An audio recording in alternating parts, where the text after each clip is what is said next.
বিসমিল্লাহির রহমানির রহিম। হাতা সেলাই করার সময়ও খেয়াল রাখতে হবে কি হাতা এটা এটা যেটা আছে কি না, এটা বড়, এটা এটা দেখে মিলিয়ে হাতা সেলাই করতে হবে। এটা সেলাইটা যখন না, এটা সেলাই যখন করব, এ সেলাইটা সেলাই আচ্ছা আছে, হ্যাঁ সহি সহি। এটা সেলাইটা যখন করবো কিনা তখন এটার দিকে লক্ষ্য করে সেলাই করতে হবে। দুটা যদি এক না হয়ে যায়, দুটো একরকম না হয়ে যায়, একটা এপারকার হবে, একটা এটার দিকে লক্ষ্য করা সেলাই করতে হবে, তো সেলাই করা হবে। এটা হয়ে গেল সেলাই করা, এটা সেলাই করলাম, করার পরে এটা সেলাই করলাম, করার পরে এবার এটাকে সোজা করে নিতে হবে, এটাকে সোজা করে নিতে হবে। এটাকে সোজা করে নিলাম, একবারে সোজা করে নিলাম, সোজা করার পরে সিধা করে নিলাম, সিধা করার পরে ভালোভাবে সিধা করে নিলাম, সিধা করার পরে তারপরে এটা এই কাপড়টা হাত যখন জোড় দেব, হাতা যখন জোড় দেওয়া হবে, হাতা যখন জোড় দেওয়া হবে তখন এটা উল্টো থাকবে, এই কাপড়টা উল্টো থাকবে, এটা পাটটা সব উল্টো থাকবে, সম্পূর্ণ ভালোভাবে উল্টো থাকবে। হ্যাঁ, সম্পূর্ণ ভালোভাবে উল্টো থাকবে, এটা উল্টো থাকবে, এটা সোজা সোজা আর এটা উল্টো থাকবে। উল্টো হওয়ার পরে তারপরে এটা হাতাটাকে এভাবে ভরে দিতে হবে, এভাবে করে ভরে দিতে হবে। ভরে দেওয়ার পরে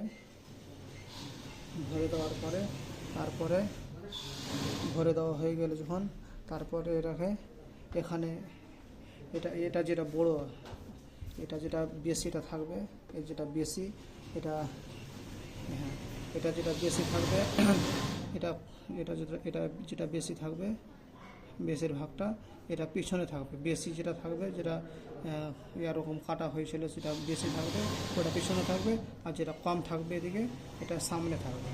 আর এটা যেমন কম আছে, এটা যেরকম কম আছে এটা সামনে লাগবে, এটা বড় আছে এটা পিছনে লাগবে। ব্যাস, এটাকে ভরে দিতে হবে। ভরে দেওয়ার পরে ভরে দেওয়া হয়ে গেল যখন, ভরে দেওয়ার পরে এটাকে ভালো করে মিলিয়ে নিতে হবে, এটাকে ভালো করে মিলিয়ে নিতে হবে। মিলানো হয়ে গেলে এটাকে এদিকে মুড়তে হবে, এটাকে এদিকে মুড়তে হবে, এটাকে যেতে মুড়ে দিতে হবে। আর এটা যেটা থাকবে এটাকে এটা নিয়ে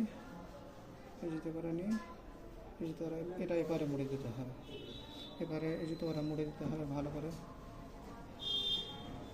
করে মুড়ে দিতে হবে। এটাকে ভালো করে মুড়ে দিতে হবে। মুড়ে দেওয়া দুই ভাঁজ হবে, এক ভাঁজ দিতে হবে, তারপরে আর এক ভাঁজ হবে, তারপরে এটা এভাবে সেলাই করতে হবে। দুই ভাঁজ হয়ে গেলে তারপরে রেখে নিয়ে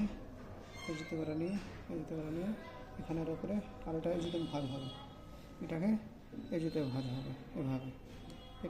এটা যাবে এদিকে, আর এটা এদিকে যাবে। নিয়ে হাফ ইঞ্চি করে পুরোটাতে সেলাই করতে হবে, হাফ ইঞ্চি করে। এখান থেকে সেলাইটা শুরু করতে হবে, হাফ ইঞ্চি করে পুরোটা সেলাই হবে। সেলাই করা হয়ে গেলে এটা যখন এখানে আসবে, এটাকে এদিকে মুড়ে দিতে হবে, বাস হয়ে যাবে।